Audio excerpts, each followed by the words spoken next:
Hi friends, I have a fun video for you today on the classic hero versus villain story in Apex Legends. There are 18 legends currently in the game. In the lore, who are the heroes and who are the villains? I'm going to look at the lore to see which legends would you consider on the good side and which would you consider on the bad side. Let's start with the good people. These are the more friendly legends that always have good intentions. Now some legends are a little more obviously good, while others are a little harder to decide. Starting with an easy one, Lifeline is obviously good. As a medic, she's dedicated her life to helping others. The whole reason she joined the Apex Games is to fund the Frontier Corps, which is a humanitarian organization. Lifeline also helped her friend Octane obtain a pair of robotic legs after he blew his off, a sign that she really cares about her friends. Horizon is another legend on the good side. She literally sacrificed her precious time with her son and indeed her own life to save thousands of people across the Outlands by going to space near a dangerous black hole to find Baranthium, which ended up being the energy source that saved the Outlands from an energy crisis that would have cost many people their lives. Plus, I really like her positive can-do attitude. We saw it in the comics when she was creating the cure for the virus, and you can hear her upbeat, punchy voice lines showing that she really is a force of good.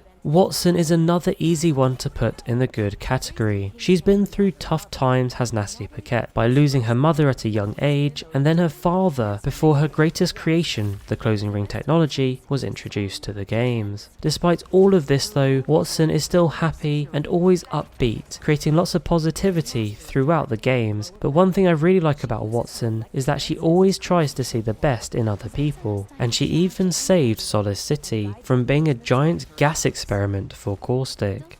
Pathfinder also has to be in the good category. Despite being a Marvin unit, Pathfinder was programmed with the personalities of some of the best minds in the Outlands. Pathfinder is super friendly and always trying to make new friends. Oh, and not to mention he saved the Outlands by helping the group refine Baranthium into an energy source. And not only that, Pathfinder then defended it from mercenaries trying to steal the Baranthium, risking the lives of people from the Outlands. It's hard to think of Pathfinder as anything other than a good guy, so much so that he even has a statue commemorating the good deeds that he's done to save the people of the Outlands.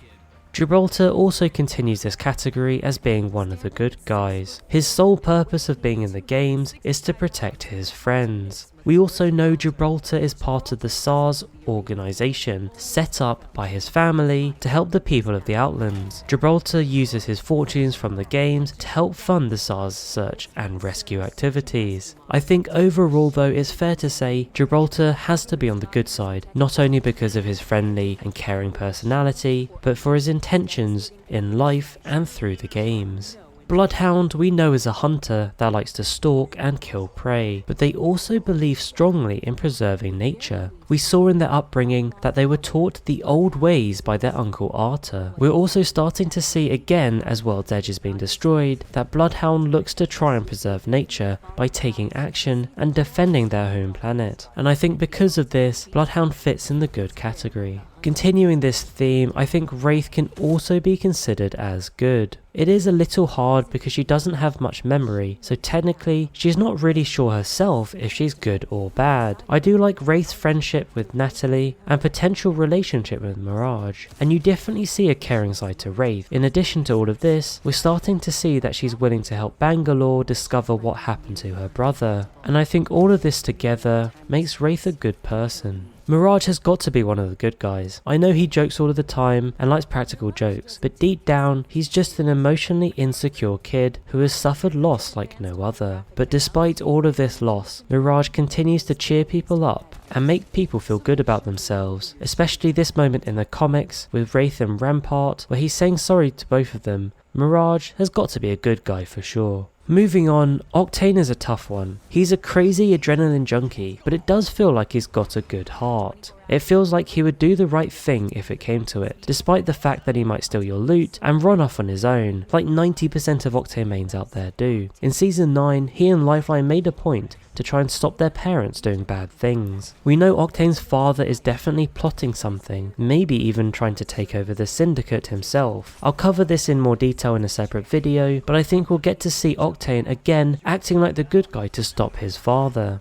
I'm also going to put Fuse on the good side. There are definitely moments early on in Fuse's life where we see him doing some dodgy deals and some bad things with his friend Maggie. However, we also see Fuse wanting to leave that life behind when he joins the games. There are two standout moments for me that indicate Fuse is a good guy. If you remember Fuse's reveal back in Season 8, we saw Maggie hijack it and destroy the ship, and as the ship comes crashing down, Fuse risks his life to save a friendly Marvin unit. Anyone that saves a Marvin unit, in my eyes, has got to be a good guy. One other sign that we saw of Fuse being a good guy is in Season 9, when he goes along to help catch the spiders to cure the infected people on Olympus. In addition to this, we also see Fuse learning Bloodhound's native language as a sign of respect for his friend. I feel like these are all indications that Fuse is a good guy. Crypto, I would say, is closer to the boundary of being good or bad, but for me, he just sits on the good side. It's a little sus that he's undercover with a fake identity, as well as the fact that he hacked into the Apex games and destroyed the repulsor tower as a distraction. If you ask me, that was a little cynical, given he didn't know if anyone would get injured or not. Let's not forget though, the only reason he was doing all of that, and is undercover with a fake identity, is simply to clear his name after being framed by the Syndicate.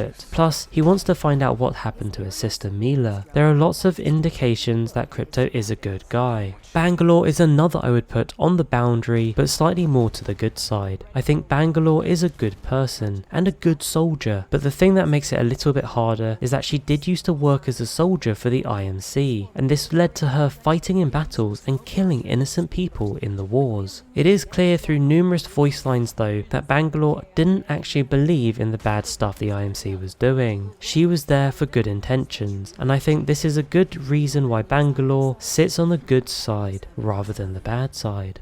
Sia and Rampart are also quite similar. I think we can put them on the good side though. We don't know much about Sia, but if you listen to his voice lines and his backstory, he seems like a good guy. Much like Sia, Rampart also came through the arenas, and I see Rampart as a friendly modder and a creative soul that just likes creating cool and crazy inventions. Plus, Rampart's friendship with Mirage is a clear sign that she's a good person, so I think it's fair to put Sia and Rampart on the good side.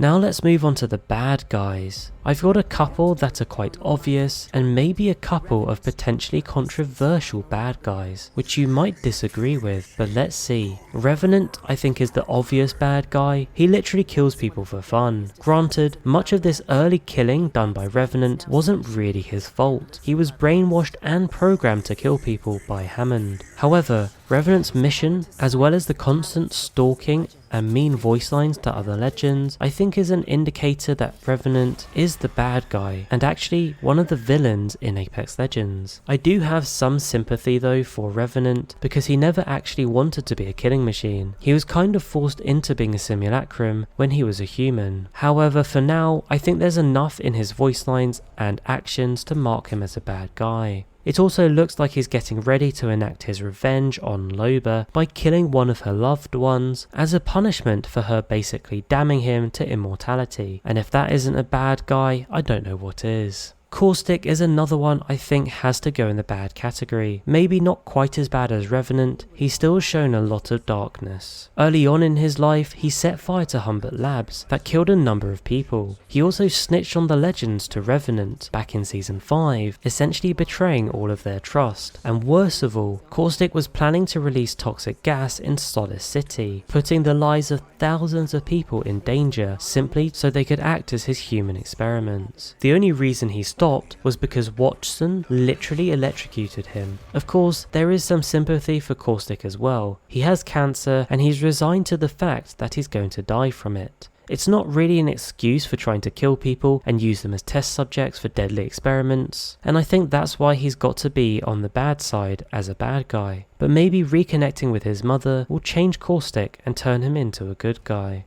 The final two legends are controversial choices, which you might not agree with. Loba, believe it or not, I'm putting in the bad category. She's a bad girl. Her life has literally been about getting revenge on Revenant, regardless of the care for others. We saw this when she used the other legends to do her dirty work in finding the artifact back in season 5, which turned out to be Ash's head. Let's not forget that those missions also resulted in Watson getting injured. I should say though, we have seen some good signs from Loba, such as when she saved Jamie and they became friends, or when she risked her life to get the antidote for Bangalore and the infected people on Olympus. And because of this, I would say Loba does sit on the boundary of good and bad, but for now, based on her revenge mission, leading her to darkness, I think she just edges to the bad side for now. Valkyrie is the final legend I've gone just nudging onto the bad side. Another one that has grown up with revenge as her life's goal. Not only that, but she was a smuggler for gangs and cartels. This is a shady business, and while we don't know all the details, it's definitely clear she was smuggling some pretty bad things. She didn't kill Blisk when she had the chance though, and this might be an indicator that Valkyrie isn't all bad. Having said that, the only reason she didn't kill Blisk was seemingly because she got the Apex Predator card and the chance to find out more about what happened to her father. If she didn't get these two things in exchange, I kind of feel like she might have killed Blisk there and then.